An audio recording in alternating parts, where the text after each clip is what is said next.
Welcome to the physics class by PM sir. बच्चों, आज हम लोग ऑप्टिक्स का लेक्चर नंबर 4 पढ़ेंगे।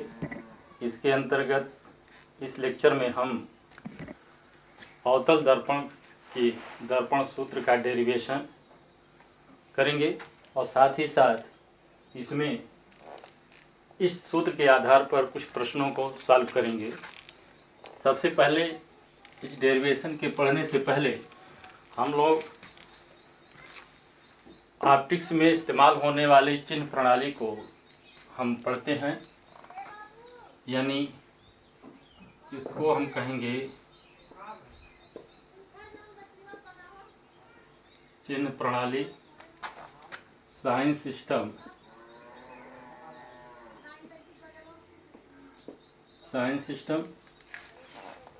साइन सिस्टम में सपोज कीजिए कि ये हमारे पास एक अवतल दर्पण है। ये हमारे पास एक अवतल दर्पण है और एक हम उत्तल दर्पण ले लें।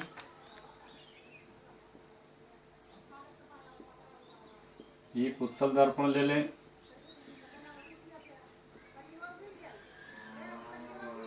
इस चिन्ह प्रणाली के अंतर्गत हम देखते हैं, सबसे पहला काम हमारा ये होता है, मान लीजिए हमारा मुख्य अक्ष है। सबसे पहला काम ये होता है कि वस्तु को हम इस दर्पण के बाएं तरफ रखते हैं। वस्तु को दर्पण के बाएं तरफ रखते हैं। चिन्ह प्रणाली में पहला नियम क्या है? वस्तु को दर्पण के बाएं तरफ रखते हैं। दूसरा काम क्या है? सभी दूरियों को हम ध्रुव से नापते हैं। सभी दूरियों को हम ध्रुव से नापते हैं। पहला जो सिस्टम है, जो हमारी वस्तु होती है, उसको हम दर्पण के बाएं तरफ रखते हैं। दूसरे, जितनी भी दूरी को नापेंगे हम ध्रुव से नापेंगे। तीसरा हमारा प्रोसेस ये हो सकता है, अगला प्रोसेस होता है कि किरण आरेख हमेशा बाएं से दाएं की ओर चलती है। बाएं से दाएं चलती है। किरण आरेख हमेशा बाएं से दाएं चलती है। यदि हम ऐसा कर लेते हैं तो मीन्स तीन चीज, दर्पण के बाएं वस्तु को रखें, किरण आरेख को बाएं से दाएं ले चले और सभी दूरियों को ध्रुव से नापें। यदि हम ऐसा कर लें तो किरण की दिशा में जो दूरी नापी जाती है वो धनात्मक, और किरण के विपरीत दिशा में जो दूरी नापी जाती है वो ऋणात्मक होती है। ठीक, किरण के दिशा में जो दूरी नापेंगे वह धनात्मक, और किरण की विपरीत दिशा में जो दूरी नापेंगे वो ऋणात्मक होती है। जैसे यहाँ पर यह वस्तु है ओ डैश, यहाँ भी वस्तु है ओ डैश। इसमें दूरी हमेशा यहाँ से नापेंगे। आप जानते हैं यहाँ से यहाँ के बीच की दूरी, दर्पण से वस्तु के बीच की दूरी यू होती है। हमेशा नापने का सिस्टम आप ये भी कर सकते हैं कि हम यहाँ से इधर नापें, ऐसा नहीं होता है। हमेशा हम नापते हैं इसके पोल से ये इधर से इधर ले आएंगे, तो ये किरण की विपरीत दिशा में होगी, यानी ये आपका हो जाएगा निगेटिव हो जाएगा। यू का मान आपका निगेटिव होगा। ऐसे यहाँ भी ध्रुव है, किरण ऐसे चल रही है बाएं दाएं, और दूरी हम यहाँ पी से नापेंगे तो इस दिशा में जो होगा यह भी जो है आपका यू होता है। यहाँ दर्पण तथा ध्रुव के बीच की दूरी की दर्पण तथा वस्तु के बीच की दूरी को ये भी आपकी निगेटिव होगा, ये भी निगेटिव होगा। अगर प्रतिबिंब यहाँ बनता है, सपोज करिए प्रतिबिंब यहाँ बन रहा है आई डैश, तो प्रतिबिंब और ध्रुव के बीच की दूरी को हम बी से लिखते हैं। ये उत्तल दर्पण है, प्रतिबिंब हमेशा पीछे बनेगा, फोकस और ध्रुव के बीच बनेगा। इसके बीच की दूरी को भी हम बी से लिखते हैं।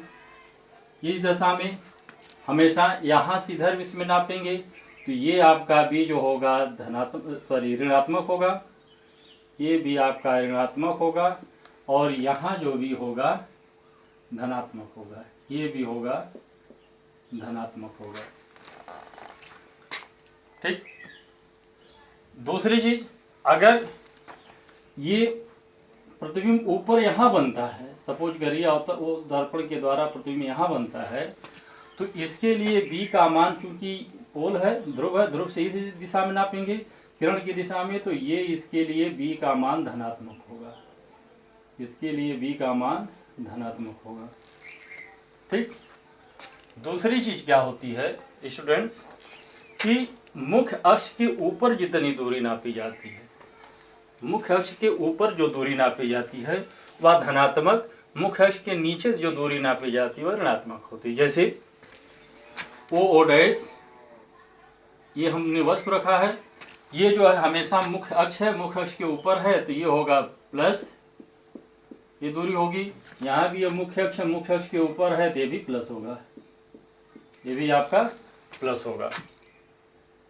दूसरी चीज, ये आपका मुख्य अक्ष के नीचे है, प्रतिबिंब जो ये प्रतिबिंब है ये जो है आपका ऋणात्मक होगा और इसकी लंबाई ऋणात्मक होगी। यहाँ इस प्रतिबिंब की लंबाई जो होगी धनात्मक होगी, चूंकि ऊपर है। इस प्रकार साइंस सिस्टम को याद रखने के लिए 2-3 बातों को याद रखते हैं। नंबर एक हम लिखते हैं क्या है, वस्तु को सदैव दर्पण के बाएं रखते हैं, वस्तु को सदैव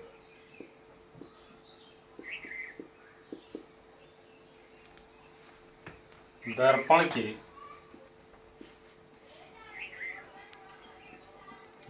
के बाएं रखते हैं।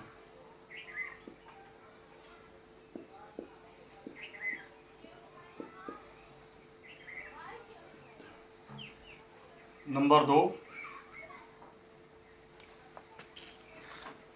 किरण आरेख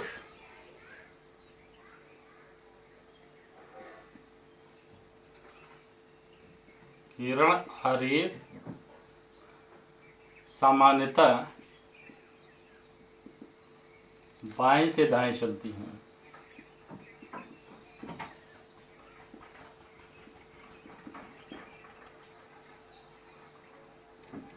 स्टूडेंट्स इस चीज को ध्यान रखिए कि जब तक कहा न जाए अन्यथा कि आप इसको दाहिने रखिए, तब तक आप दाहिने न रखें। किरण आरेख सामान्यतः बाएं से दाएं चलती हैं,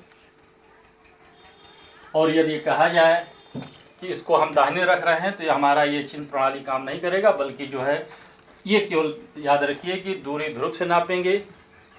किरण के चलने की दिशा में दूरी धनात्मक और विपरीत दिशा में ऋणात्मक होगी, ये केवल ध्यान रखें। तीसरा नियम है इसका, तीसरा है, पहला है वस्तु को सदैव दर्पण के बाएं रखते हैं, वस्तु को सदैव दर्पण के बाएं रखते हैं। किरण आरेख सामान्यतः बाएं से दाएं चलती हैं। और तीसरा होगा, सभी दूरियां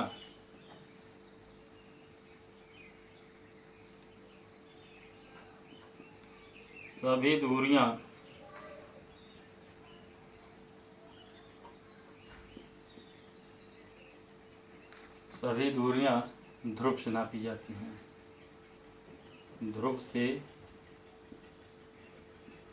नापी जाती हैं। सभी दूरियां ध्रुव से नापी जाती हैं। अब उसके बाद चौथा जो इम्पोर्टेंट पॉइंट है, सबसे इम्पोर्टेंट पॉइंट है, वो ये है, किरण की दिशा में नापी गई दूरी, किरण की दिशा में मापी गई दूरी धनात्मक, की गई दूरी धनात्मक तथा किरण के विपरीत दिशा में, किरण के विपरीत दिशा में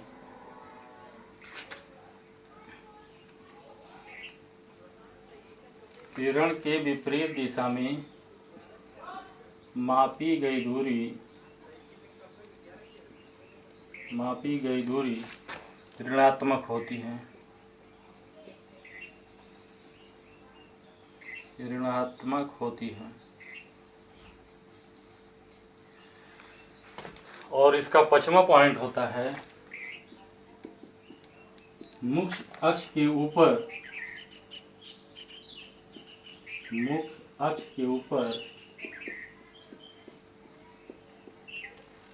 ऊपर नापी गई दूरी धनात्मक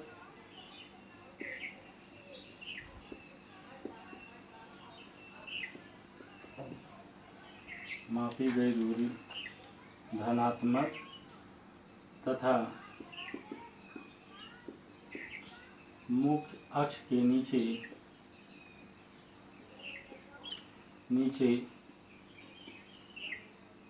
मापी गई दूरी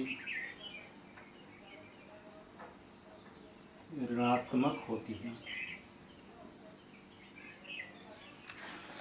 मुख्य अक्ष के ऊपर मापी गई दूरी धनात्मक तथा मुख्य अक्ष के नीचे मापी गई दूरी ऋणात्मक होती है। इस प्रकार हम कुल 4-5 अपना एक स्टेटमेंट बनाते हैं, नियम बना लेते हैं, जिसमें पहला है वस्तु को सदैव दर्पण के बाएं रखते हैं, किरण आरेख समानता बाएं से दाएं चलती हैं, सभी दूरियां ध्रुव से नापी जाती हैं, किरण की दिशा में मापी गई दूरी धनात्मक और किरण के विपरीत दिशा में मापी गई दूरी ऋणात्मक होती है।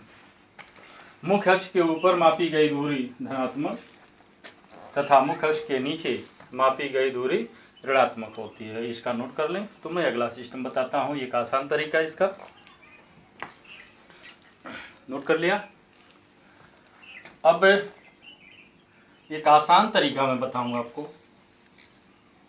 अगर इसको आप नोट कर लिए तो ठीक है। आसान तरीका, आप कोऑर्डिनेट ज्योमेट्री में, निर्देशांक में आप साइंस सिस्टम बहुत आसानी से पढ़े होंगे। यूँ इस तरह का साइंस सिस्टम आपने पढ़ा होगा कि इधर प्लस होता है, इधर माइनस होता है, इधर प्लस, इधर माइनस।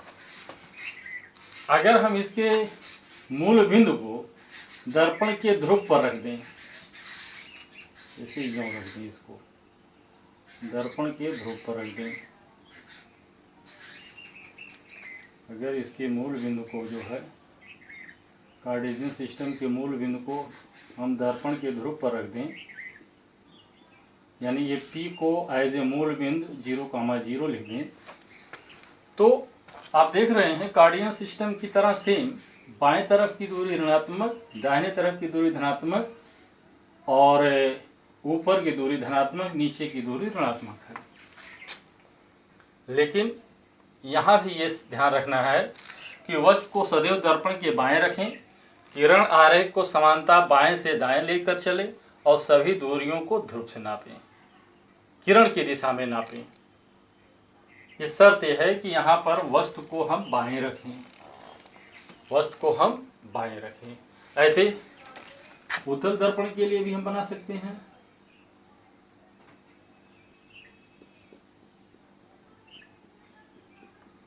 उत्तल दर्पण के लिए ही बना सकते हैं और इसके लिए भी बना सकते हैं हम।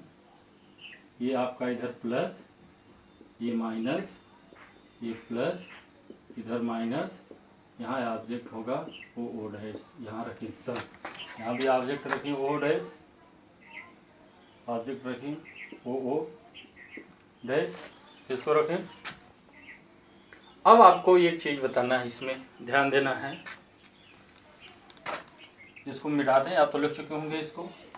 आपको एक चीज़ इसमें ध्यान देना है जो आपको सामान्य रूप से जानना चाहिए और हमेशा याद होना चाहिए, वो ये है कि फोकस दूरी, अवतल दर्पण की फोकस दूरी क्या होगी।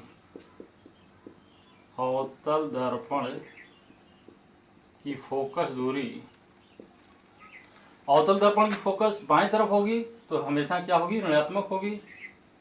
अवतल दर्पण की फोकस दूरी ऋणात्मक तथा उत्तल दर्पण की फोकस दूरी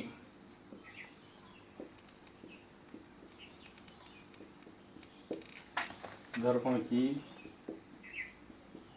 फोकस दूरी धनात्मक होती है, धनात्मक होती है। अवतल दर्पण की फोकस दूरी ऋणात्मक तथा उत्तल दर्पण की फोकस दूरी धनात्मक होती है। इसका इसमें फोकस कहीं इधर होगा, इसका फोकस इधर होगा। तो साइन सिस्टम से आप आसानी से देख सकते हैं कि इधर है तो ऋणात्मक, उधर है तो धनात्मक। इसी तरह से इसका वक्रता केंद्र अवतल दर्पण का वक्रता त्रिज्या जो होगी ऋणात्मक होगी, इसकी वक्रता त्रिज्या धनात्मक होगी। दूसरी चीज u, इसके लिए u का मान अवतल दर्पण के लिए, अवतल दर्पण के लिए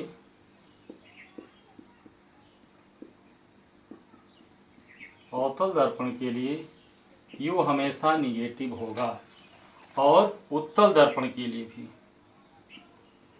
उत्तल दर्पण के लिए भी u का मान हमेशा निगेटिव होगा। यानी u का मान चाहे उत्तल दर्पण हो अथवा अवतल दर्पण हो, दोनों के लिए हमेशा ऋणात्मक ही होता है। b का मान, v अवतल दर्पण के लिए, अवतल दर्पण के लिए v का मान क्या हो सकता है? v आप जानते हैं v का मतलब होता है ध्रुव से प्रतिबिंब के बीच की दूरी। v का मतलब होता है ध्रुव से प्रतिबिंब के बीच की दूरी। तो ये ध्रुव से प्रतिबिंब के बीच की दूरी आप जानते हैं कि इसमें प्रतिबिंब अवतल दर्पण में कभी आगे बनता है कभी पीछे बनता है, आगे भी बनता है और पीछे भी बनता है। तो यानी ये माइनस और प्लस दोनों होता है। अगर ये कहा जाएगा कि प्रतिबिंब आभासी बन रहा है तो इसका मतलब v का मान धनात्मक है, पीछे बढ़ रहा है। और अगर कहा जाए कि अवतल दर्पण के द्वारा बना प्रतिबिंब वास्तविक है तो v का मान ऋणात्मक होगा, यानी दर्पण के आगे बढ़ रहा है। लेकिन उत्तल दर्पण के लिए, उत्तल दर्पण के लिए, लेकिन उत्तल दर्पण के लिए v का मान सदैव धनात्मक होगा, v का मान सदैव धनात्मक होगा। ऐसा इसलिए है कि उत्तल दर्पण के द्वारा बना प्रतिबिंब सदैव आभासी होता है, उत्तल दर्पण के द्वारा बना प्रतिबिंब सदैव आभासी होता है। ठीक, अब इसके बाद हम लोग शुरू करें, इसमें कुछ समस्या नहीं होनी चाहिए। इसके बाद हम लोग शुरू करें क्या? दर्पण सूत्र। इसके बाद हम लोग शुरू करेंगे दर्पण सूत्र।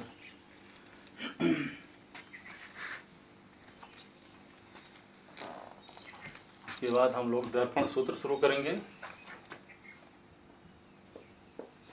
दर्पण सूत्र, इसको बोलते हैं mirror formula, mirror formula.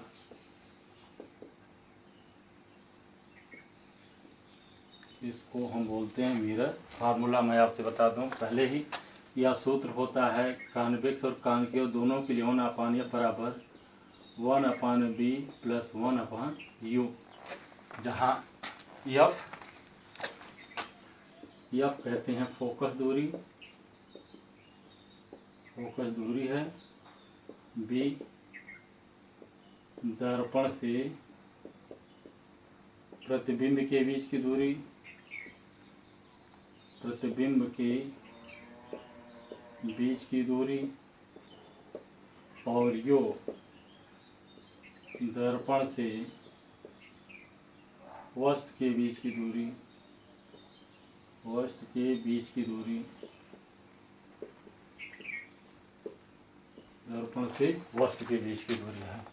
Dear students, ये अवतल दर्पण तथा उत्तल दर्पण दोनों के लिए समान ही होता है, लेकिन हम पहले इसको आज शुरू करेंगे अवतल दर्पण के लिए। इसके लिए शुरू करेंगे अवतल दर्पण के लिए। अवतल दर्पण के लिए फॉर कॉनकेव मिरर,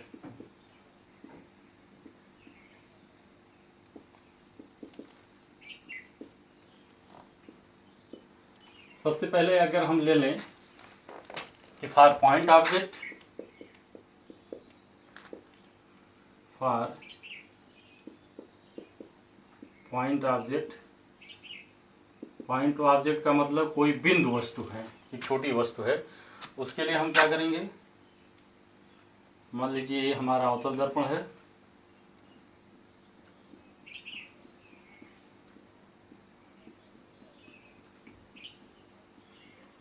ये हमारा अवतल दर्पण है और यहाँ से ये हम बना लें मुख्य अक्ष।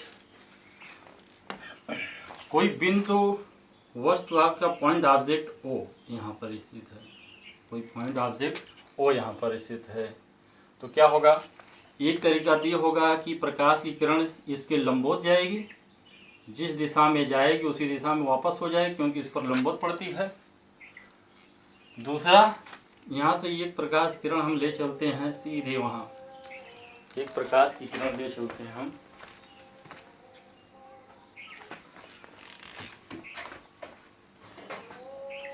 एक प्रकाश की किरण हम सीधे यहाँ ले चलते हैं। ये प्रकाश की किरण जब यहाँ पहुँचेगी तो इस पर जो है चूंकि दर्पण है तो अब परावर्तन होगा, परावर्तन होगा तो परावर्तन के नियम से होगा। परावर्तन का नियम क्या होता है, आपतन कोण परावर्तन कोण के बराबर होता है, यानी इस पर हमें लंब डालना पड़ेगा। लंब डालने के लिए अच्छा तरीका है कि इसके वक्रता केंद्र से इसको मिला दें। सपोज करिए कि हमारे पास इसका वक्रता केंद्र ये है, इसके वक्रता केंद्र से हम इसको मिला दें, ये सी है। अब जो ये एंगल बनता है उसको हम कहते हैं आपतन कोण, और इसी एंगल के बराबर कोण बनाती हुई एक रेखा इधर चली, किरण आ रही, किरण इधर परावर्तित हो जाएगी, ये किरण इधर परावर्तित हो जाएगी, ये किरण इधर परावर्तित हो जाएगी। जहाँ पर ये दोनों किरणें मिलेंगी वहीं पर प्रतिबिंब बनेगा आई। ये आपका किरण आ रही, किरण इस तरह से जा रही थी और इस दिशा में वापस, ये हमारा जो एंगल बना ये हो गया आर। सपोज करें कि ये आपका पॉइंट एम है, यहाँ से एक लंब डाल दें थोड़ी देर के लिए, ये लंब जो है यन है और ये आपका पोल है। आप जानते हैं कि परावर्तक तल का मध्य बिंदु पोल होता है। सपोज करें कि यह एंगल हमारा होगा अल्फा, ये एंगल है बीटा और ये एंगल है गामा। हमारे पास एक त्रिभुज बन रहा है, ध्यान दें, एक त्रिभुज इस तरह से बन रहा है, देखिए सी आई एम त्रिभुज, सी आई एम में, सी आई एम ये त्रिभुज में कोण गामा जो है बहिष्कोण है, एक्सटीरियर एंगल है, बहिष्कोण है, एक्सटीरियर एंगल है, यानी जो नियम होता है बहिष्कोण अपने अंतर सम्मुख कोणों के योगफल के बराबर होता है, यानी गामा बराबर होगा, गामा बराबर होगा बीटा प्लस आर, गामा बराबर होगा बीटा प्लस आर। ये देखें, ये इस तरह से है यहाँ बना हुआ, यूँ, ये है आपका गामा और ये है आपका बीटा और ये है आपका आर। दूसरा त्रिभुज, त्रिभुज ओ सी एम, ओ सी एम में, त्रिभुज ओ सी एम में, त्रिभुज ओ सी एम में कोण बीटा जो है बहिष्कोण है,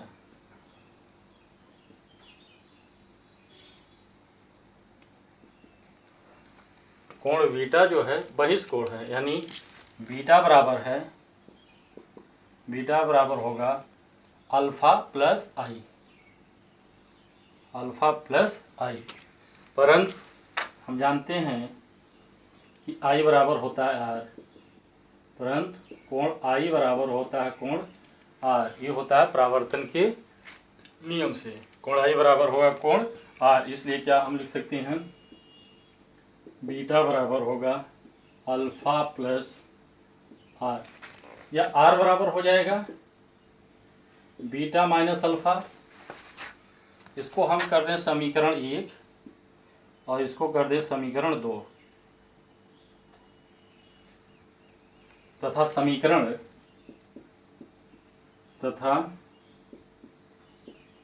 समीकरण एक से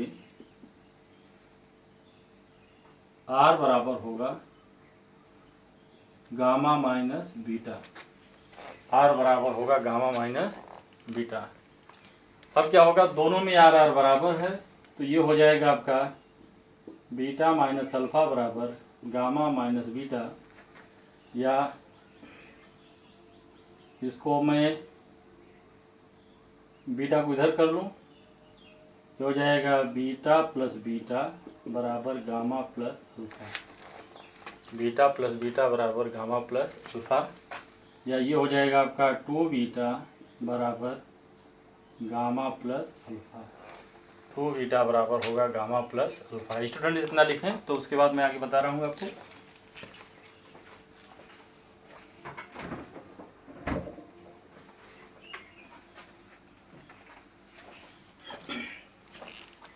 यहाँ देखिए,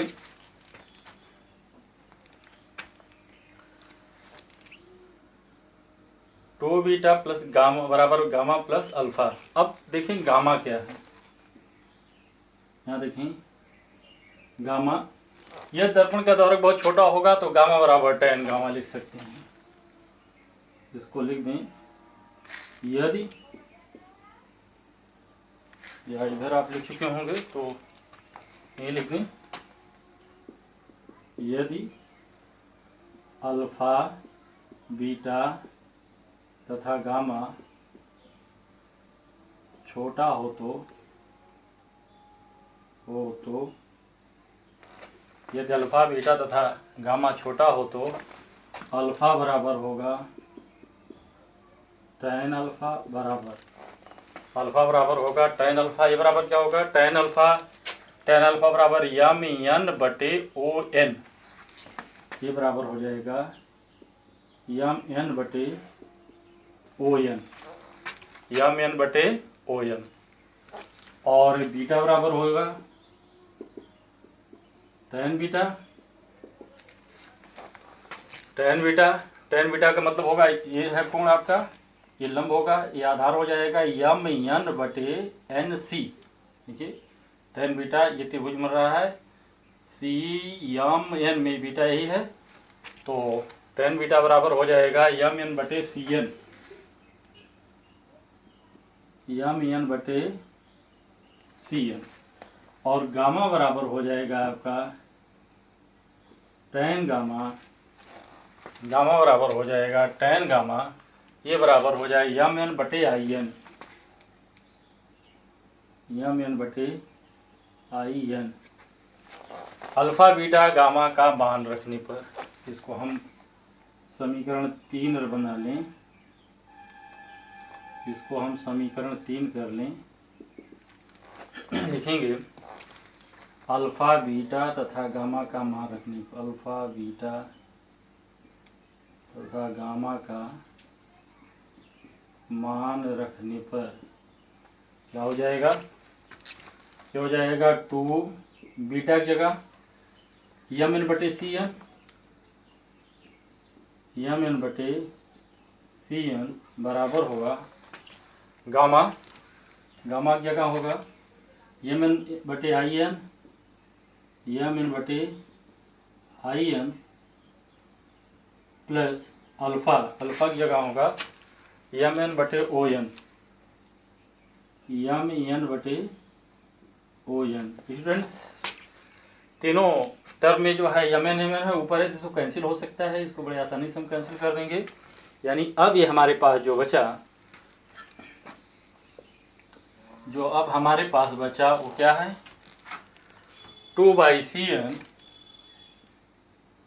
2/Cn बराबर 1/In बराबर 1/ON।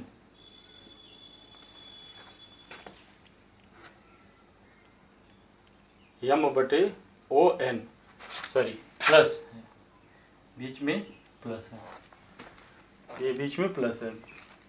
ठीक, CN आगे लिखेंगे। यदि दर्पण, देखो दर्पण का द्वारक छोटा होगा तो जैसे ये आपका है इस तरह से, अगर इसको हम द्वारक छोटा बना दें, इसकी जीवा पार्ट छोटी होगी, तो ये बिंदु जो है ऐसे ऐसे करते जाएंगे, तो ये जो होगा आपका यन जो है P पर होगा।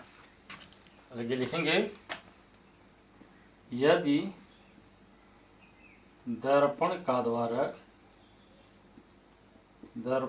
द्वारक छोटा हो तो बिंदु यन बिंदु P पर होगा। बिंदु यन बिंदु P पर होगा।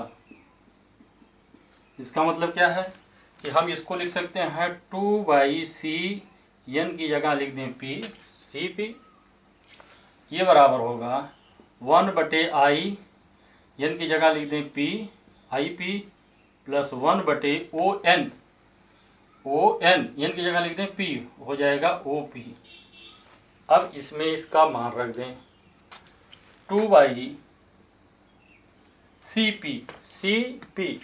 CP क्या होगी आपकी, यहाँ से यहाँ तक वक्रता केंद्र से ध्रुव के बीच की दूरी को हम कहते हैं R। वक्रता केंद्र से ध्रुव के बीच की दूरी है, जिसको हम कहते हैं वक्रता त्रिज्या।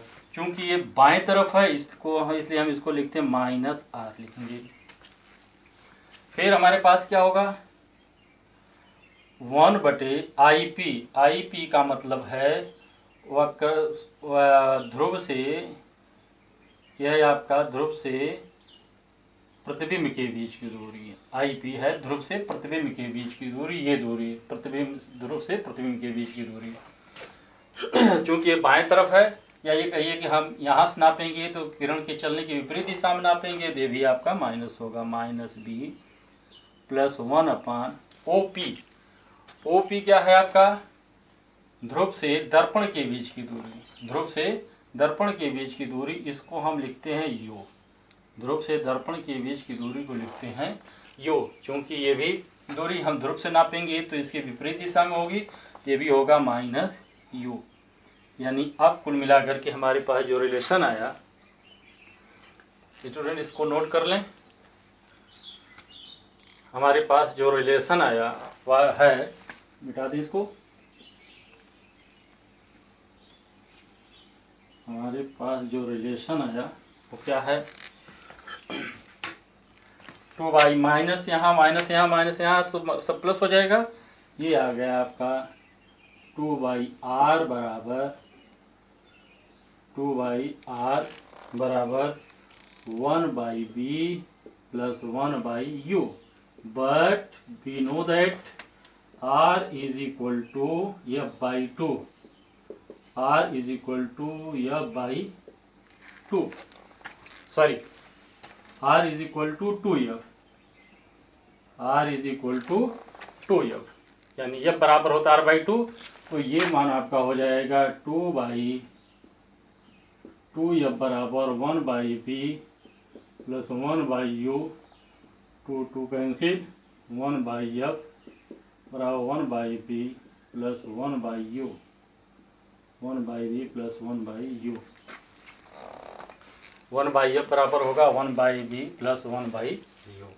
ये आपका दर्पण सूत्र है, जिसमें हम जब मान इसका न्यूमेरेटर्स लगाएंगे या इसकी वैल्यू निकालना चाहेंगे तो सबको चिन्ह के साथ रखेंगे, सबको चिन्ह के साथ रखेंगे। इसको नोट कर लें। और इसके बाद हम शुरू करें, नोट कर लिया, चलिए आगे इसके बाद हम शुरू करें फॉर स्टैंडर्ड इमेज। अभी तक तो पॉइंट ऑब्जेक्ट था, अब कोई ऐसे ऑब्जेक्ट की बात करें जो कुछ ऊंचा हो, कुछ ऊंचाई पर हो, यानी कुछ उसकी हाइट हो। फॉर स्टैंडर्ड इमेज के लिए क्या करेंगे, for standard image, for standard image नहीं बल्कि ऑब्जेक्ट, फॉर स्टैंडर्ड ऑब्जेक्ट यानी ऐसा ऑब्जेक्ट जिसकी कुछ हाइट हो। इसमें भी हम शुरू करेंगे। सपोज दैट ये हमारा अवतल दर्पण है।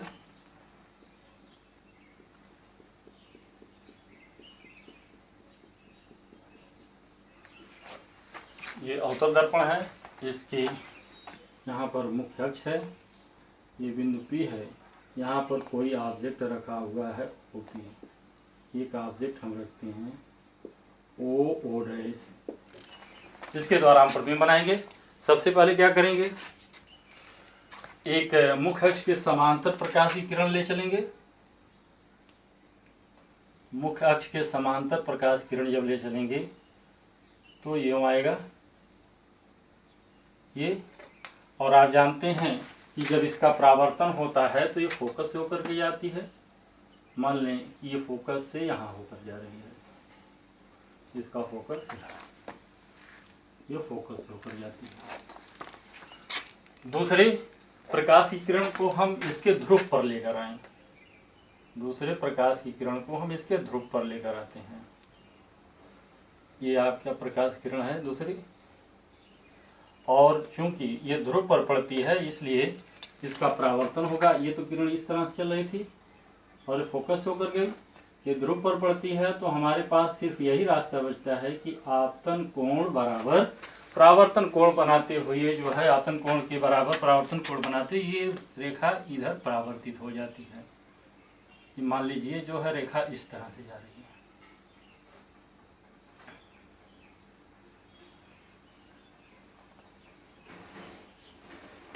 ये रेखा इस तरह से जा रही है। अब ये दोनों रेखा जिस बिंदु पर मिलेगी, ये आपका है I और ये इधर जा रही है, ये होगा आपका R। ये जिस बिंदु पर मिलती है वहीं पर प्रतिबिंब बनता है। यानी ये प्रतिबिंब बनेगा यूँ, यहाँ पर ये प्रतिबिंब बनेगा यहाँ पर, जिसको हम बोलते हैं इमेज के लिए I डैश बोलते हैं।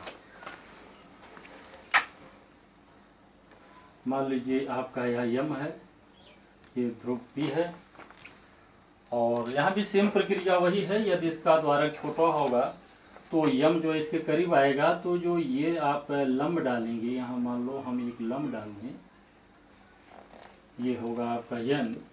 यदि दर्पण का द्वारक छोटा होगा तो N जो है बिंदु P पर कोइंसाइड करेगा। चलिए अब हमारे पास क्या मिलता है, ध्यान दें।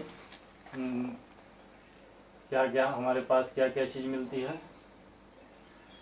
एक त्रिभुज मिल रहा है IFI डैश, एक त्रिभुज मिल रहा है MFN। दो त्रिभुज मिल रहा है हमारे पास, देखें I डैश F, त्रिभुज I डैश F तथा त्रिभुज MFN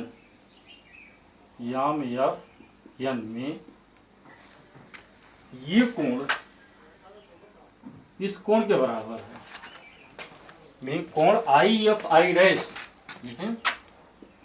कोण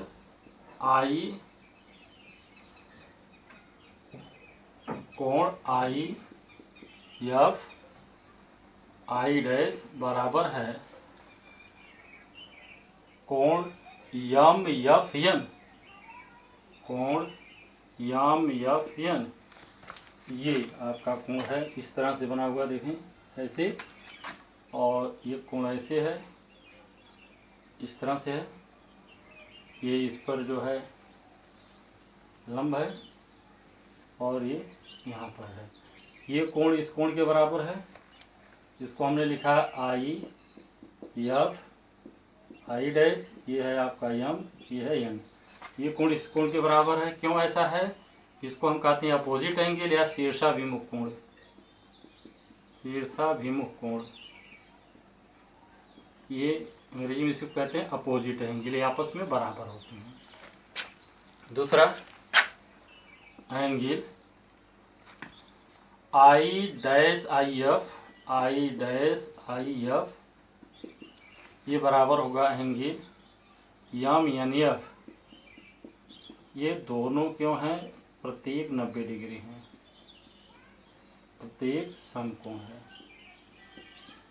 प्रत्येक समकोण देखिए ये भी 90 डिग्री है, यहाँ भी एक चीज़ है, ये भी 90 डिग्री है और ये भी 90 डिग्री है, ये भी 90 डिग्री है। अर्थात अब क्या होगा, अगर दो त्रिभुजों में दो कोण आपस में बराबर हो गए तो तीसरा कोण भी आपस में बराबर होगा। यदि किसी दो त्रिभुजों में दो कोण आपस में बराबर हैं तो तीसरा कोण भी आपस में बराबर होगा। इसका मतलब क्या है, त्रिभुज ये इक्विएंगुलर यानी समरूप है। त्रिभुज आई डैश एफ तथा त्रिभुज यम एफ एन समरूप हैं, समरूप हैं, इसलिए यह समान कोणिक हैं। इसलिए हम इसको लिख सकते हैं, अगर त्रिभुज समरूप हैं तो इनकी भुजाओं का अनुपात भी समान होता है, इनकी भुजाएं समान अनुपात में होगी। यानी ये हो जाएगा यम एन बटे आई डैश, यम एन बटे आई डैश बराबर होगा एफ एन, बराबर होगा एफ एन बटे आई एफ बटे आई एफ, एफ एन बटे आई एफ। परंतु O dash M is parallel to O P. O dash M जो है इसके पैरेलल है, इसलिए क्या हो गया, यम एन बराबर हो जाएगा ओ डैश, यानी इसको हम लिखेंगे ओ डैश बटे आई डैश बराबर एफ एन बटे आई एफ। इसको लिख दें समीकरण नंबर 1। पुनः हमारे पास दो त्रिभुज मिलेंगे, पुनः हमारे पास दो त्रिभुज मिलेंगे, क्या क्या, एक त्रिभुज हमारे पास मिलेगा ओ डैश पी, त्रिभुज ओ डैश पी तथा त्रिभुज ओ डैश पी तथा त्रिभुज आई डैश पी में, त्रिभुज आई डैश पी में क्या हो गया, क्योंकि कोण आई बराबर होता है कोण आर के, आपतन कोण परावर्तन कोण के बराबर होता है, और कोण ओ डैश ओ पी बराबर होगा कोण आई डैश आई पी, ये बराबर होगा 90 डिग्री। दोनों ये समकोण होंगे, ये होंगे या क्या होगा, समकोण होगा। इसलिए त्रिभुज ये समान कोणिक होंगे, अतः त्रिभुज ओ डैश पी तथा त्रिभुज आई डैश पी समरूप हैं, समरूप हैं। होता क्या है, समरूप त्रिभुजों में, दो समरूप त्रिभुजों में भुजाओं का अनुपात जो है समान होता है, यानी इसको हम लिख सकते हैं ओ डैश बटे आई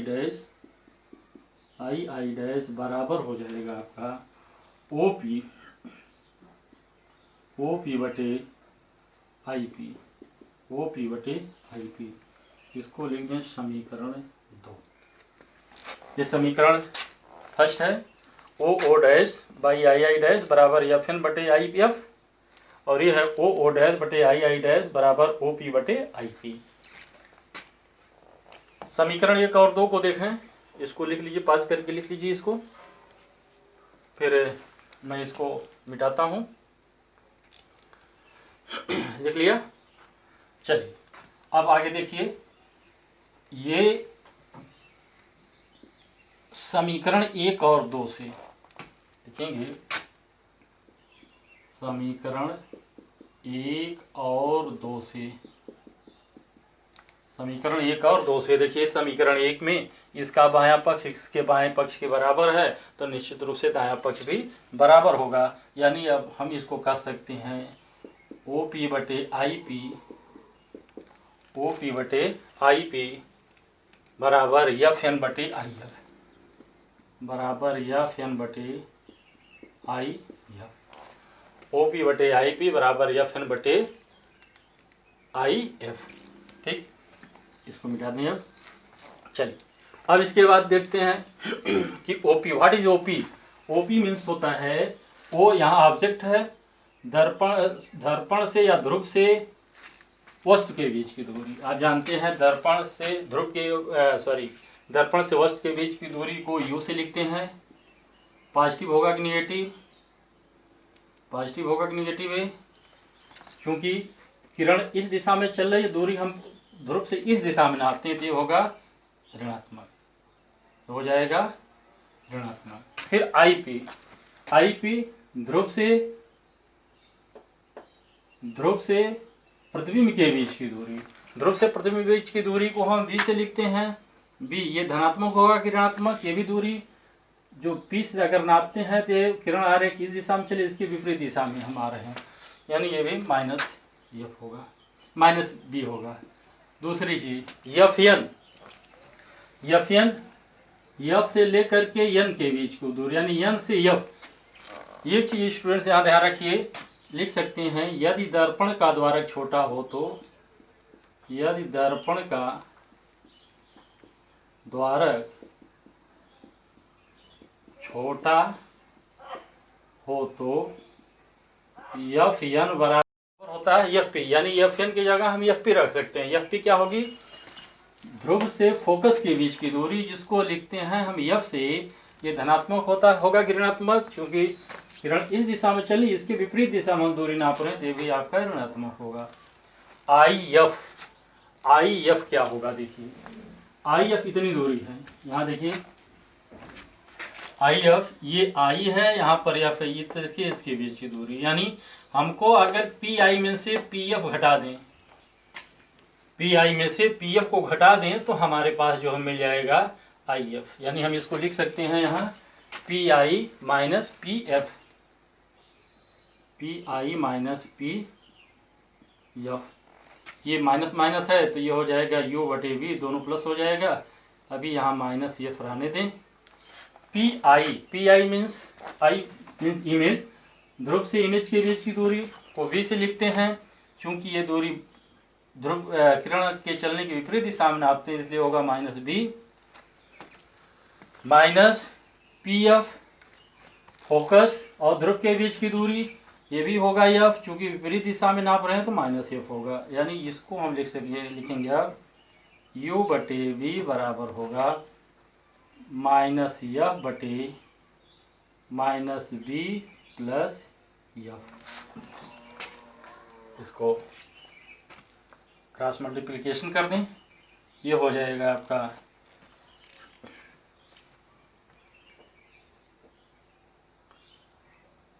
PI माइनस PF, ये हो जाएगा -UV प्लस UF माइनस बराबर -BF। इसको इधर कर दें हम, UF प्लस BF बराबर UV, UF बराबर प्लस BF बराबर UV। पुनः क्या करें हम, इधर का आपने लिख लिया होगा, आप लिख चुके होंगे इधर। चलिए अब क्या हो गया, हमारे पास क्या मिला, UV बराबर UF प्लस BF। दोनों पक्षों में UVF से हम डिवाइड कर दें, UVF से भाग दे दें, यानी UV बटे UVF बराबर UF बटे UVF प्लस BF बटे UVF। यहाँ पर UV कैंसिल हो जाएगा, UF और BF कैंसिल हो, यानी 1/F बराबर होगा 1/B plus 1/U। Same relation आता है, एक्सटेंडेड इमेज के लिए भी सेम रिलेशन आता है, इसको नोट कर लें। इसी को हम दर्पण फार्मूला, कभी कभी पूछा गया है कीबोर्ड में कि दर्पण सूत्र से आप क्या समझते हैं, तो बहुत सिंपल तरीका आप लिख सकते हैं। दर्पण सूत्र क्या है, दर्पण के लिए यू वी तथा एफ में संबंध बताने वाला सूत्र दर्पण सूत्र होता है, जहां यू दर्पण से वस्तु के बीच की दूरी, बी दर्पण से प्रतिबिंब के बीच की दूरी, एफ दर्पण की फोकस दूरी है। ठीक, इसको नोट कर लें।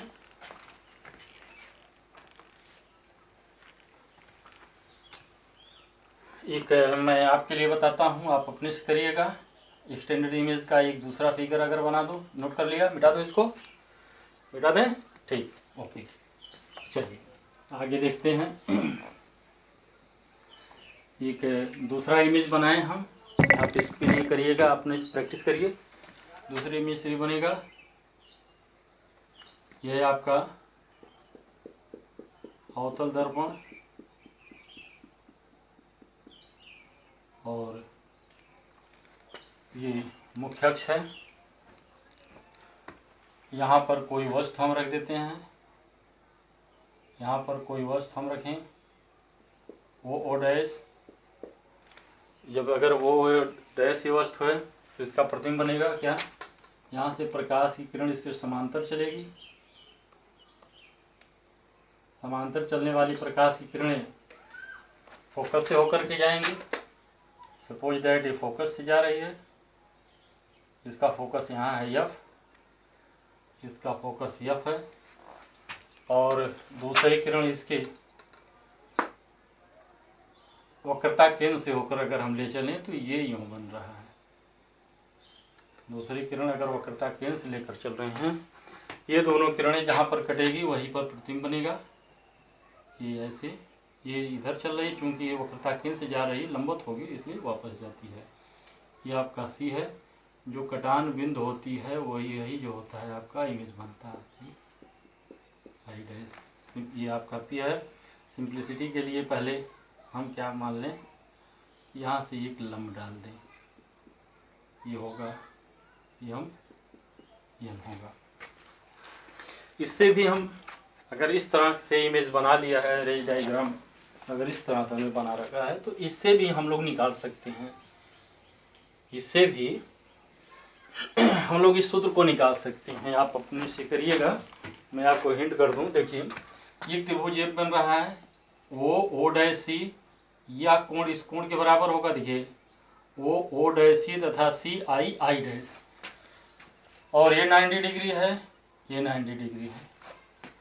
ये क्या हो जाएगा, ये दोनों समरूप इक्वी एंगुलर हो जाएगा, समान कोणिक होगा। तो ये क्या हो जाएगा, ओ ओ डैश बटे आई आई डैश बराबर हो जाएगा आपका ओ सी बटे सी आई, ओ सी बटे सी आई। दूसरा त्रिभुज हमारे पास ये मिलेगा, यम एन एफ तथा आई आई डैश एफ। ये एंगल इस एंगल के बराबर है, क्यों, क्योंकि ये शीर्षाभिमुख कोण है। ये क्या है, शीर्षाभिमुख कोण है, इसलिए ये एंगल इसके बराबर है। ये 90 डिग्री है, देखिए ये 90 डिग्री है। ये 90 डिग्री हो गया तो क्या होगा, फिर ये भी समान कोणिक होंगे, यानी यहाँ भी होगा यम एन, ये भी होगा यम एन बटे आई आई डैश बराबर होगा एफ एन बटे आई एफ। ये चूंकि ओ ओ डैश बराबर है यम एन, क्यों बराबर है, क्योंकि वो यम ओ डैश यम और ओ पी ये दोनों समांतर हैं, ये इसलिए ये आपस में इनके बीच की दूरी बराबर होगी। तो ये हम कहेंगे कि ओ ओ डैश बराबर यम एन कह दें, तो ये हो जाएगा, ऊपर वाली को ही लिख लें, यम एन बटे आई आई डैश बराबर ओ सी बटे सी आई। ये आपका समीकरण ये हो गया, और इसको 2 कर लें, या इसको 1 कर लें, इसको 2 कर लें, इसको 3 कर लें। समीकरण 2 और 3 से देखिए दोनों का लेफ्ट साइड बराबर है, तो ये राइट साइड भी बराबर होगा, यानी इसको लिख सकते हैं हम ओ सी बटे सी आई बराबर एफ एन बटे आई एफ।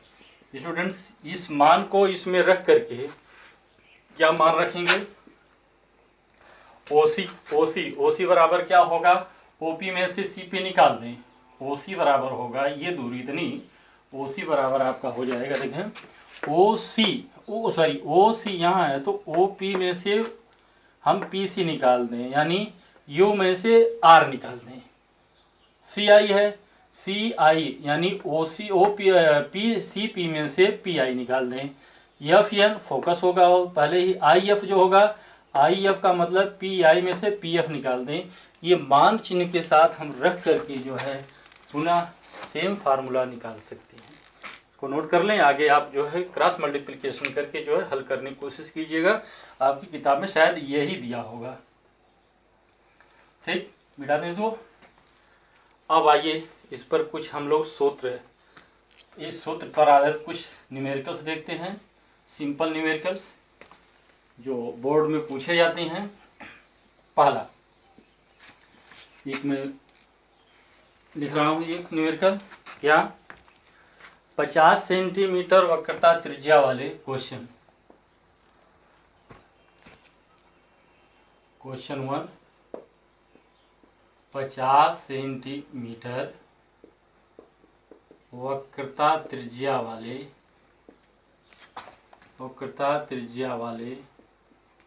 50 सेंटीमीटर वक्रता त्रिज्या वाले अवतल दर्पण के सामने, अवतल दर्पण के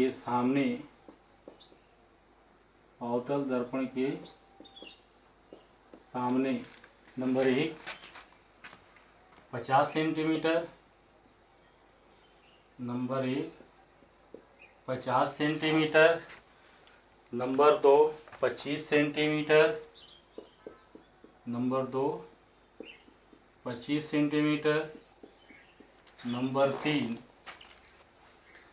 30 centimetre, number 3 30 centimetre, number 4 25 centimetre और नंबर 5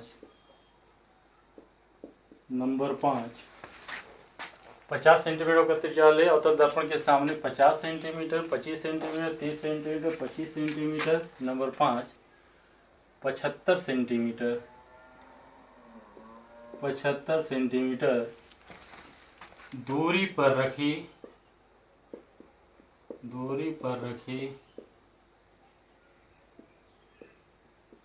वस्तु के लिए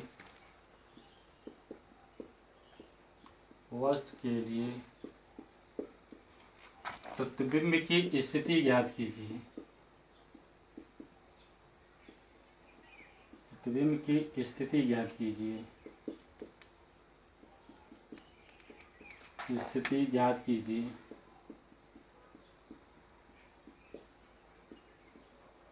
तथा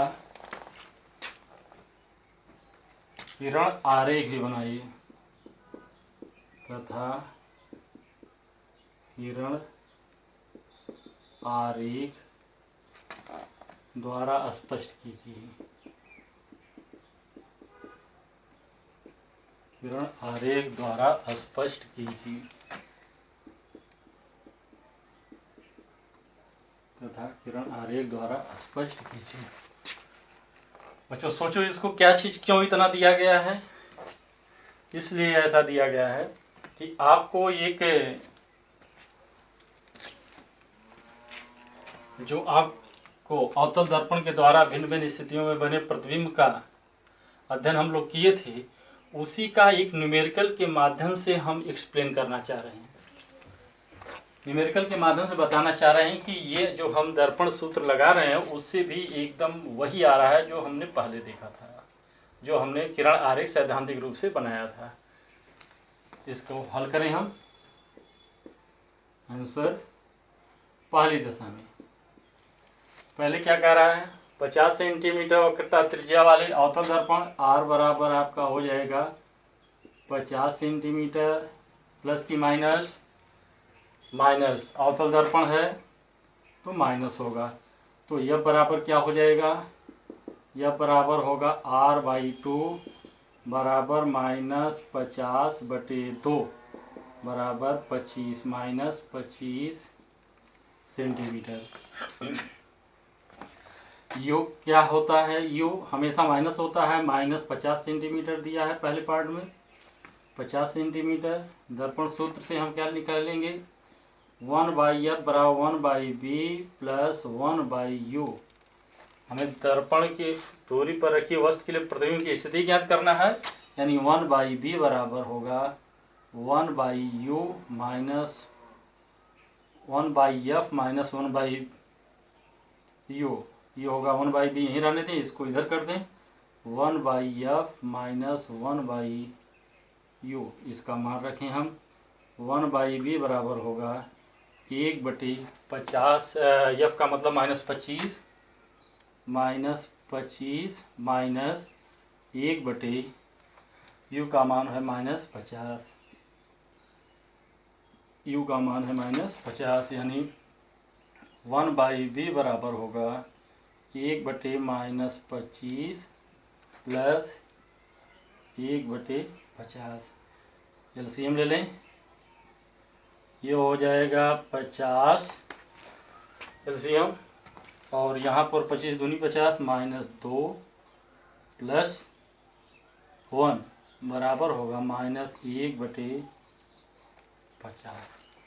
-1/50, यानी b बराबर होगा आपका -50, b बराबर होगा -50। स्टूडेंट्स, आपको पहले ही मालूम है कि अवतल दर्पण के सामने वक्रता केंद्र पर रखी गई वस्तु का प्रतिबिंब वक्रता केंद्र पर ही बनता है। जैसे ये आपका वक्रता केंद्र 50 था और हमने 50 सेंटीमीटर दूरी यानी वस्तु को वक्रता केंद्र पर बना, तो सैद्धांतिक रूप से इसको वक्रता केंद्र पर ही बनना चाहिए था। माइनस चिन्ह है, ये उससे पता चला है ये उल्टा बन रहा है। यानी अगर मैं इसको रेज डायग्राम के द्वारा स्पष्ट करूं तो ये क्यों होगा,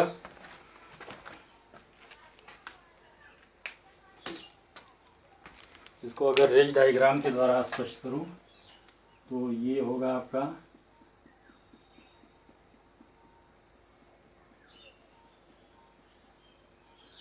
यहाँ से प्रकाश किरण ले चलेंगे और ये है आपका,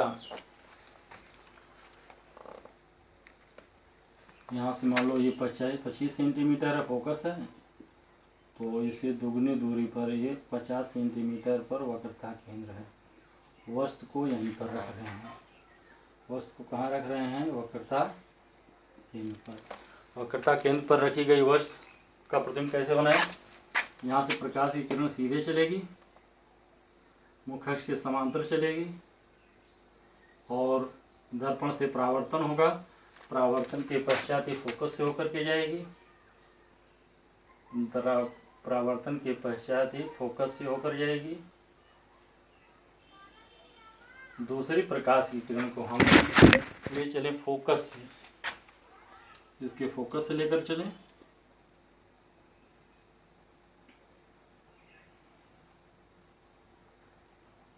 दूसरी प्रकाश की किरण को हम फोकस से लेकर चले। और आप जानते हैं कि यदि प्रकाश किरण फोकस से होकर जाती है तो यह जो है मुख्य अक्ष के समांतर हो जाती है। अगर प्रकाश की किरण फोकस से होकर के जाएगी तो ये मुख्य अक्ष के समांतर हो जाएगी, ये मुख्य अक्ष के समांतर हो जाएगा, मीनिंग दैट इसका प्रतिबिंब इसी पर बनेगा, इसका जहाँ पर वस्तु रखी गई है उसका प्रतिबिंब इसी पर बनेगा। थोड़ा सा अगर एंगल नाप करके बनाएंगे तो ये एकदम इसी पर आएगा, इसी पर आएगा। इसको हम कहेंगे ओ डैश, ये हो जाएगा आपका आई डैश। ये जो है आपका प्रकाश किरण चल रही है, ये इधर चल रही, ये प्रकाश किरण ये इधर चली, इसके बीच की दूरी को हम कहेंगे 50 सेंटीमीटर और इसका फोकस और इसके बीच की दूरी को हम कहेंगे 25 सेंटीमीटर, ये 25 सेंटीमीटर है, ठीक है। अब उसके बाद इसको नोट कर लें। दूसरा क्या है, पॉज करके नोट करें, तो दूसरा बता रहा हूं मैं आपको। दूसरा दूसरे में क्या दिया गया है? दूसरे में दिया गया है कि दूसरे में यह आर बराबर तो वही रहेगा -50 सेंटीमीटर, और यह बराबर होगा -50/2 बराबर -25 सेंटीमीटर। यू बराबर दिया गया है -25 सेंटीमीटर। स्टूडेंट्स, आपको पहले याद होगा सैद्धांतिक रूप से, अगर प्रकाश की किरण अगर वस्तु को हम फोकस पर रखते हैं, 25 सेंटीमीटर, ये भी 25 सेंटीमीटर है, वस्तु को हम फोकस पर रखते हैं तो इसका प्रतिबिंब अनंत पर बनेगा, यानी जो प्रतिबिंब की स्थिति होगी वो अनंत पर होगी। इस फार्मूले से भी लगा कर देख सकते हैं, 1/f बराबर 1/b प्लस 1/u, या 1/b बराबर होगा 1/f माइनस 1/u, या 1/f को हम लिख सकते हैं 1/f, f की जगह रख सकते हैं -25 माइनस 1/-25 u की जगह है, तो ये हो जाएगा 1/-1/25 प्लस 1/25 बराबर 0, यानी 1/b बराबर 0। तो b बराबर हो जाएगा आपका, b बराबर हो जाएगा इनफाइनाइट, यानी ऐसी दशा में प्रतिबिंब कहाँ बन रहा है? अनंत पर। इसका डायग्राम से भी स्पष्ट कर लेते हैं।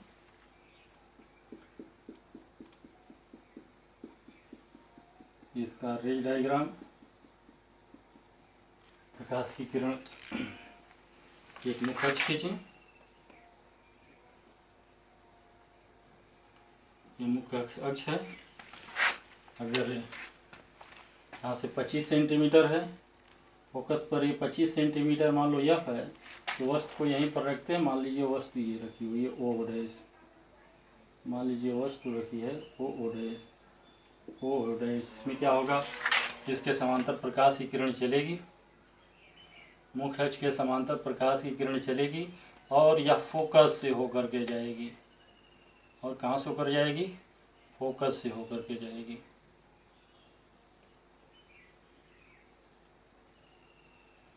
ये फोकस से होकर के जाएगी। दूसरी किरण को हम लेकर चल सकते हैं इसके वक्रता केंद्र से, दूसरी किरण को हम वक्रता केंद्र से लेकर चल सकते हैं, और वक्रता केंद्र से जाएगी तो ये सीधे निकल जाएगी। और ऐसे करें हम, अगर इसके वक्रता केंद्र से जाएगी तो ये सीधे निकल जाएगी, जिस दिशा में जाएगी उसी दिशा में वापस हो जाएगी। ये तो ऐसे जा रही, ये ऐसे गई, ऐसे। अब इसको अगर आगे बढ़ाएंगे तो आप देखेंगे ये कहीं पर मिलती नहीं है, ये कहीं पर मिलेंगी नहीं, ये किरण कहीं पर मिलेंगी नहीं, यानी कहाँ मिलेंगी? अनंत पर, अनंत को। इसी प्रकार तीसरा सवाल 30 सेंटीमीटर पर रख करके हम देख सकते हैं, 25 सेंटीमीटर पर, 75 सेंटीमीटर पर। तीसरा सवाल देखें, इसको नोट कर लें। हो गया होगा, पास करके नोट करें। नोट कर लिया? मिटा दें? चलिए, अब उसके बाद तीसरा प्रश्न देखते हैं। तीसरा प्रश्न कह रहा है, इसका तीसरा कह रहा है कि यफ बराबर तो वही -25 सेंटीमीटर होगा पहले की तरह, और यू बराबर है -30 सेंटीमीटर। यू बराबर है -30 सेंटीमीटर। थोड़ा गेस कीजिए, अगर ये प्रकाश की किरण है, सॉरी ये अवतल दर्पण है,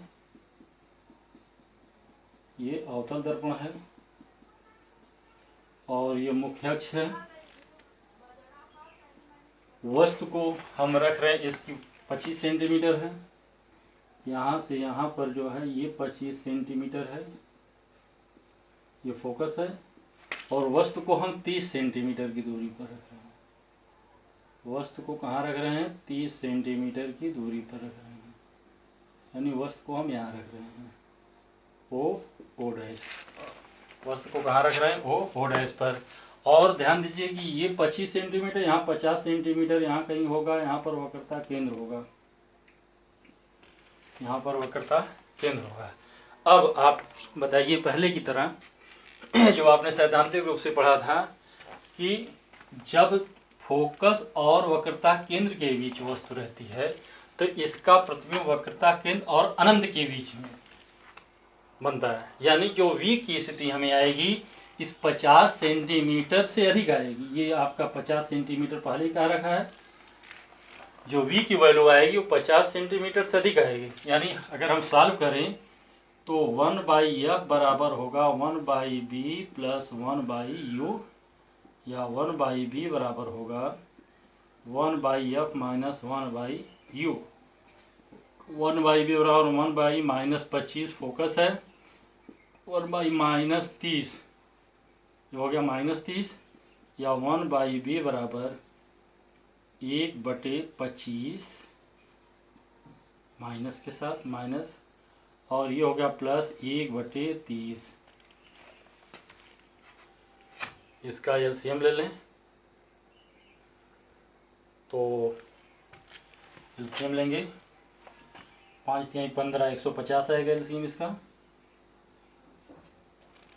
एलसीएम 150 आएगा। 25 125 25 छक्का माइनस 6 25 6 जा 150, और ये 5 × 15 प्लस 5 हो गया, यानी हो गया माइनस 1/150। 1/b बराबर हो गया माइनस 1/150, मीनिंग दैट b बराबर आपका हो जाएगा b बराबर माइनस 150 सेंटीमीटर, जैसा कि हमें उम्मीद थी कि ये जो है 50 से अधिक आएगा, 50 सेंटीमीटर से अधिक आया। इसका रेज डायग्राम भी बना लें। रेज डायग्राम बनाने के लिए पहले मुख्य अक्ष के समांतर एक प्रकाश की किरण को ले चलेंगे, और ये इसके फोकस से होकर के जाएगी, ये इसके फोकस से होकर जाएगी, और दूसरी किरण को हम इसके फोकस से लेकर चलें जो इसके समानांतर हो जाएगी। इसके फोकस से लेकर चलें, परावर्तन के पश्चात मुख्य अक्ष के समांतर हो जाएगी,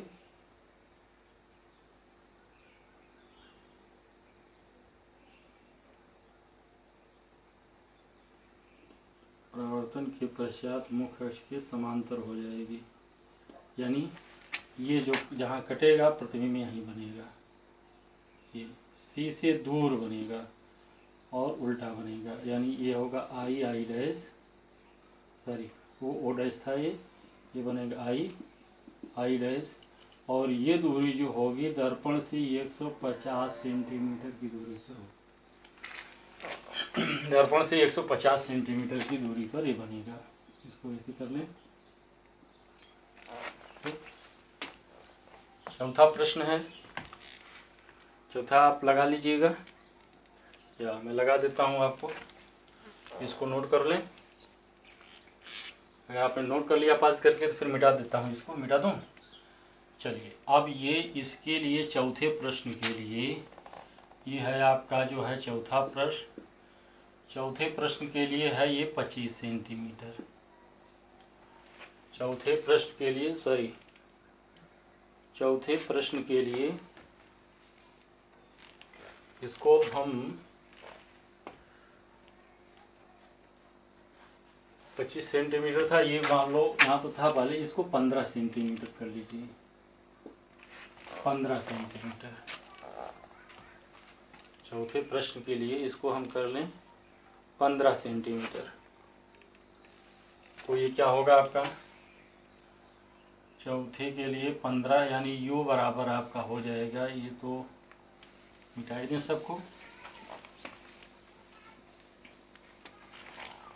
यह बराबर माइनस 25 तो होगा ही, और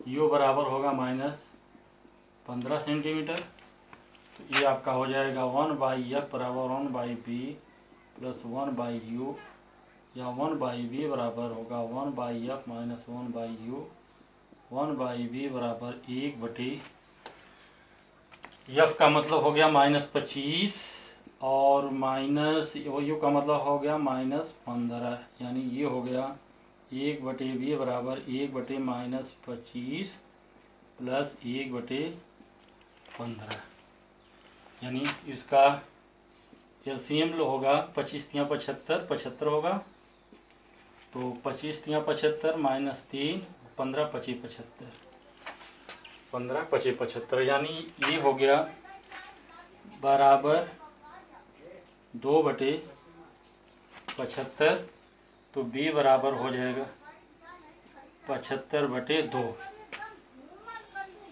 b बराबर होगा 75/2, b बराबर होगा 75/2, यानी 2 से भाग देते हैं हम इसको।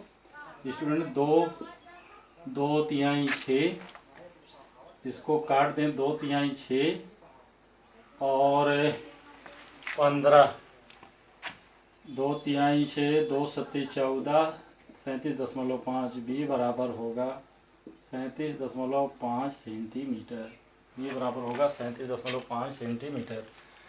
यहाँ पर ध्यान दीजिए कि b जो प्लस आया मतलब ये प्रतिबिंब पीछे की ओर बनेगा, जैसी हमारी अपेक्षा भी थी कि अगर अवतल दर्पण के सामने वस्तु को फोकस तथा ध्रुव के बीच में रखें तो इसके द्वारा आभासी प्रतिबिंब बनता है और पीछे बनता है।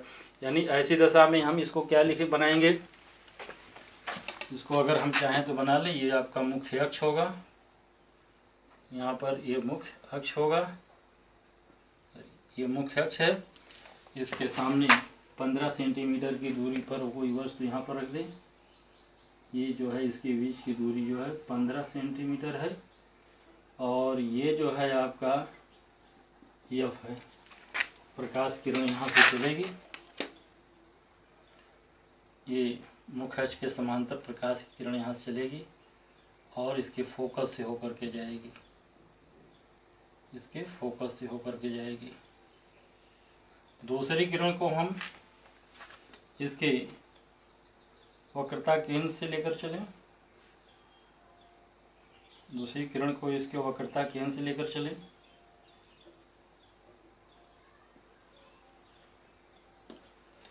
इसके वक्रता केंद्र से लेकर चलेंगे, क्योंकि ये सी है और एफ कहीं मिलेंगे नहीं, ये किरण ऐसे चली, ये ऐसे चली गई, ये इधर चल रही थी, इधर आ गई, और इसको हम आगे अगर बढ़ाएंगे तो कहीं न कहीं ये जरूर मिलेंगी, पीछे मिलती हुई कहीं न कहीं प्रतीत होंगी अगर आगे बढ़ाएंगे तो।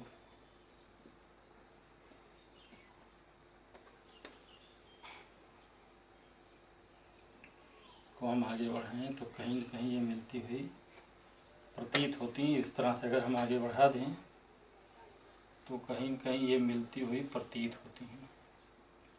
जहाँ पर मिलती हुई प्रतीत होती है वहीं पर इसका जो है सीधा प्रतिबिंब बनता है, इसका वहीं पर सीधा प्रतिबिंब बनता है, ओ डैश और ये होगा आई डैश, ओ डैश बराबर होगा आई डैश।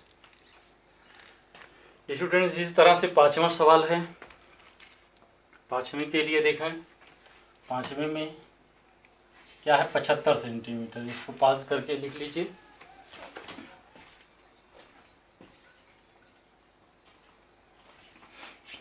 इसको पास करके लिख लिया, मिटा दें। चलिए अच्छा, इसके बाद जो है 5वां सवाल देखते हैं।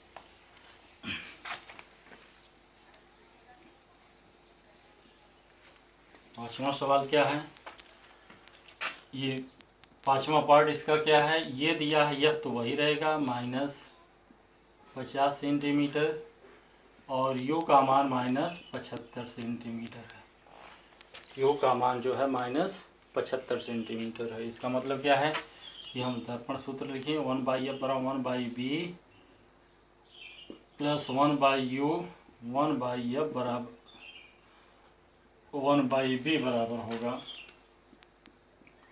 1/b बराबर होगा 1/f माइनस 1/u, 1/b और 1/f माइनस 1/u, यानी 1/b बराबर होगा 1/f, f का मतलब है सॉरी दिस इज 25 सेंटीमीटर, वक्रता त्रिज्या है यह है 25, 1/-25 -1/u -75, तो ये होगा 1/v बराबर होगा -75, 25 या 75 ही होगा इसका एलसीएम, ये होगा -3 और +1 बराबर -2/75, यानी v बराबर हो जाएगा -75/2 बराबर -37.5 सेंटीमीटर। रेज डायग्राम बनाएं इसका। ये रेज डायग्राम क्या होगा इसका,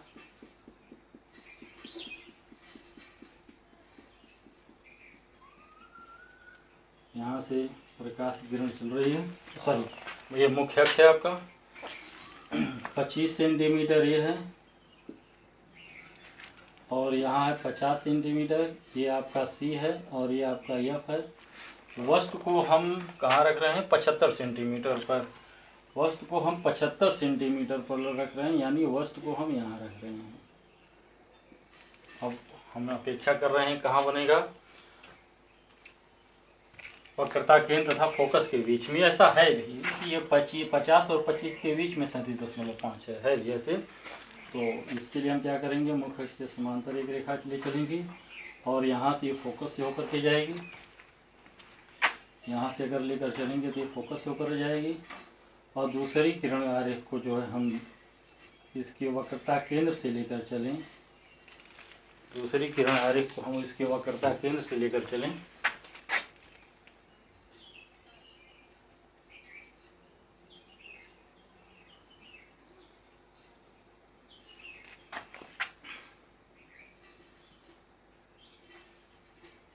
दूसरी किरण आरेख को इसके वक्रता केंद्र से लेकर चलें, तो जहाँ पर ये दोनों किरणें काटेंगी वहीं पर इसका प्रतिबिंब बनेगा, ये होगा O डैश, ये हो जाएगा I डैश। ये किरण ऐसे चल रही है, ये किरण ऐसे जा रही है, ये इधर गई, इधर से वापस हो। स्टूडेंट्स ये 5 पार्ट जो मैं क्वेश्चन का बताया हूँ आपको, इसमें केवल एक थ्योरेटिकल पार्ट जो था हमारा, जिसमें हम अवतल दर्पण के सामने भिन्न भिन्न बिंदुओं पर रख करके उसके प्रतिबिंब को याद करते थे या प्रतिबिंब को बनाते थे, उसी की का न्यूमेरिकल वे में हम कैसे प्राप्त करते हैं दर्पण सूत्र के द्वारा, उसी को आधार बना करके प्रश्न था। मेरे ख्याल से ये इसका कॉन्सेप्ट आपको क्लियर हो गया होगा, इसको नोट कर लें। तो मैं दूसरा क्वेश्चन शुरू करूँ, दूसरा क्वेश्चन बोलूँगा आपको, नोट कर लिया। चलिए आगे ये क्वेश्चन नंबर 2,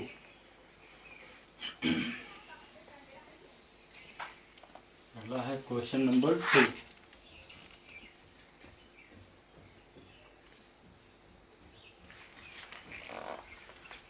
दूसरा है 50 सेंटीमीटर फोकस दूरी वाले, क्वेश्चन नंबर 2, 50 सेंटीमीटर फोकस दूरी वाले, 50 सेंटीमीटर फोकस दूरी वाले अवतल दर्पण के सामने, अवतल दर्पण के सामने वस्तु कहाँ रखी जाएगी, वस्तु कहाँ रखी जाएगी, 50 सेंटीमीटर फोकस दूरी वाले अवतल दर्पण के सामने वस्तु कहाँ रखी जाएगी, वस्तु का आभासी प्रतिबिंब की, वस्तु का आभासी प्रतिबिंब, वस्तु का आभासी प्रतिबिंब दर्पण से 25 सेंटीमीटर की दूरी पर बने, दर्पण से 25 सेंटीमीटर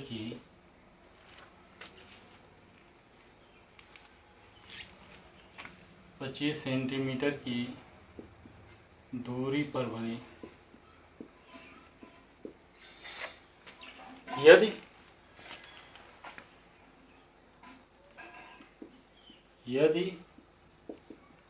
वस्तु का वास्तविक प्रतिबिंब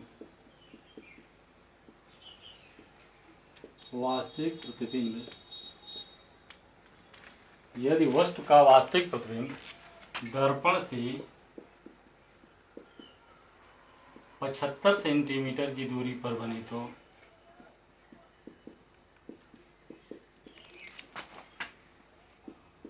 तो वस्तु की स्थिति क्या होगी?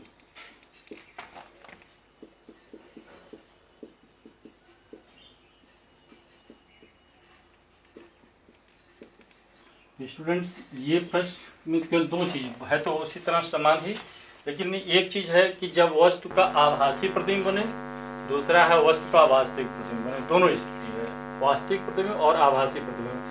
आभासी प्रतिबिंब जो बनता है तो v का मान आप जानते हैं प्लस होता है, और वास्तविक प्रतिबिंब बनता है तो v का मान माइनस होता है। यानी आभासी प्रतिबिंब के लिए लिखेंगे, इसका सॉल्यूशन देखेंगे आंसर। आभासी प्रतिबिंब के लिए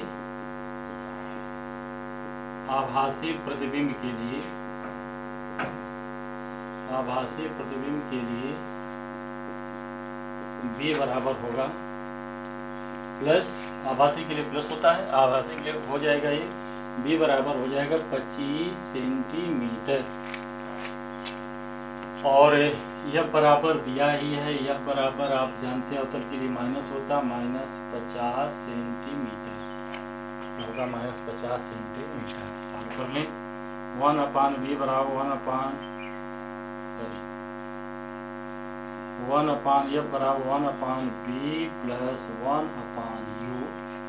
आई have to find out 1/u। 1/u is equal to होगा 1/f minus 1/b, 1/f minus 1/v। तो 1/u बराबर होगा 1/f माइनस 50 और माइनस 1/+ 25, ये होगा +25, यानी u बराबर आपका हो जाएगा 25 एलसीएम 85 होगा, -1 और -2 इज इक्वल टू -3/50, यानी 1/u होगा, या u बराबर हो जाएगा आपका, u बराबर होगा 50 माइनस के साथ बटे 3, ये हो जाएगा आपका 3 × 3, और ये हो गया तो 5 3 6 18, 16.66 सेंटीमीटर, आंसर होगा 16.66 सेंटीमीटर। दूसरा प्रश्न कह रहा है, दूसरा इसी का पार्ट है, कहता है यदि वस्तु का वास्तविक प्रतिबिंब दर्पण से 75 सेंटीमीटर बने, ये होगा आपका वास्तविक प्रतिबिंब के लिए, वास्तविक प्रतिबिंब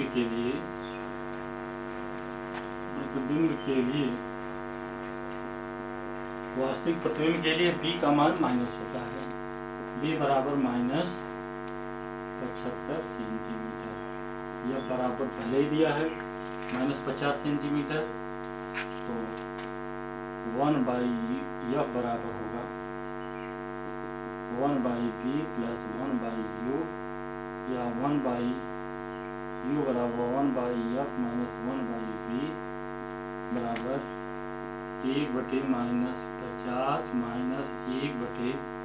1/-75, या 1/u बराबर होगा 1/50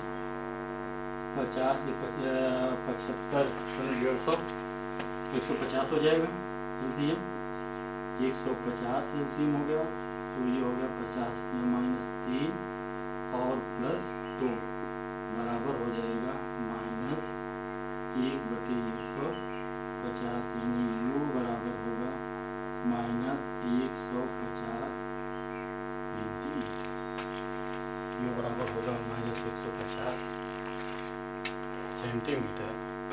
नोट कर लें। एक और सवाल मैं बताऊंगा आपको, एक और सवाल देखा जाए।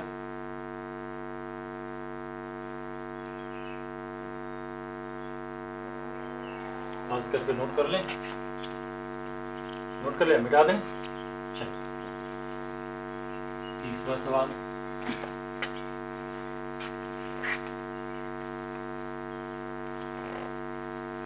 तीसरा सवाल, तीसरा सवाल है मिस्टर एक्स, मिस्टर एक्स अपने सैलून में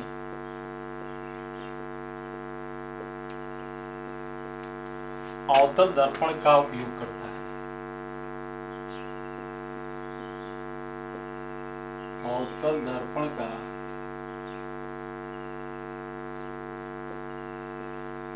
उपयोग करते हैं।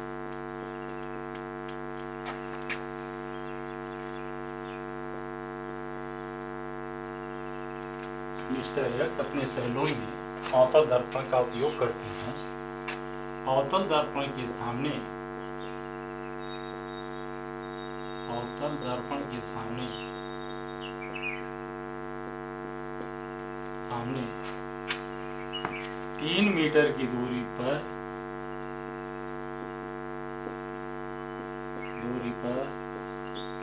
रखी वस्तु का सीधा प्रतिबिंब, सीधा प्रतिबिंब 6 मीटर की दूरी पर बनता है।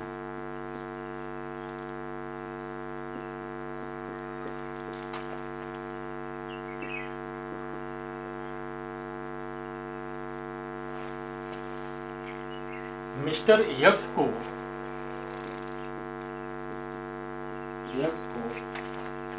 दर्पण के सामने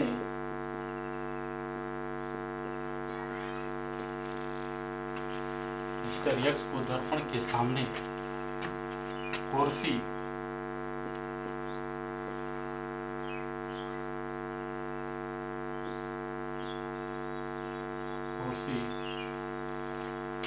कितनी दूरी के बीच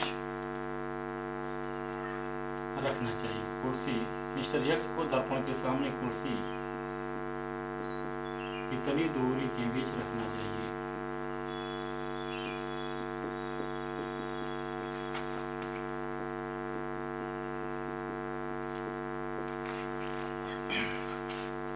मिस्टर एक्स अपने सैलून में अवतल दर्पण का उपयोग करते हैं। अवतल दर्पण के सामने 3 मीटर की दूरी पर रखी वस्तु का सीधा प्रतिबिंब 6 मीटर की दूरी पर बनता है। मिस्टर एक्स को दर्पण के सामने कुर्सी कितनी दूरी के बीच रखना चाहिए? स्टूडेंट्स, ये सवाल केवल ये बताने की कोशिश कर रहा है इसमें कि आपको फोकस दूरी का कॉन्सेप्ट क्लियर है कि नहीं। फोकस दूरी आप जानते हैं, अवतल दर्पण के सामने अगर फोकस तथा ध्रुव के बीच कोई वस्तु रखी होती है तो उसका सीधा प्रतिबिंब बनता है, सीधा और आभासी और वस्तु के आकार से बड़ा बनता है। यानी इसमें हम फोकस दूरी निकाल लें और दर्पण से फोकस दूरी के बीच में कहीं भी, यानी पहले हम लिखेंगे आंसर इसका दिखाएं। दिया है, क्या क्या दिया है? यू बराबर दिया है -3 मीटर और बी बराबर दिया है 6 मीटर। माइनस होगा कि प्लस, इस पर ध्यान दीजिए। ये चूंकि कह रहा है 3 मीटर की दूरी पर रखी वस्तु का सीधा प्रतिबिंब बन रहा है, यानी आभासी, यानी दर्पण के पीछे बन रहा है और इसको हम किरण के चलने की दिशा में नापेंगे तो इसलिए यह प्लस होगा। इंपॉर्टेंट इसमें ये है। बाकी तो आप सूत्र रख करके निकाल सकते हैं। 1/f बराबर 1/b प्लस 1/u, 1/f बराबर 1/6 प्लस 1/-3, 1/f बराबर होगा 1/6 और 6 इसका एलसीएम हो जाएगा, 6 एलसीएम होगा 1 - 2, 2 3 6, यानी ये होगा 1/f बराबर -1/6, तो f बराबर हो -6 मीटर। अतः मिस्टर यक्स को अपनी कुर्सी दर्पण से 6 मीटर के बीच में 6 मीटर के बीच में रखना चाहिए। ठीक है स्टूडेंट्स, इसमें जो मैं अभी जो आपको सवाल बता रहा हूँ, न्यूमेरिकल्स करा रहा हूँ, इस न्यूमेरिकल में केवल अवतल दर्पण से संबंधित है। आगे वाले लेक्चर में मैं उत्तल दर्पण के बारे में या उत्तल दर्पण के लिए दर्पण का सूत्र निकालूंगा, उससे भी कुछ न्यूमेरिकल्स कराऊंगा। उसके बाद दोनों का कंबाइंड एक साथ। तब तक पढ़ाई करते रहिए। Best of luck.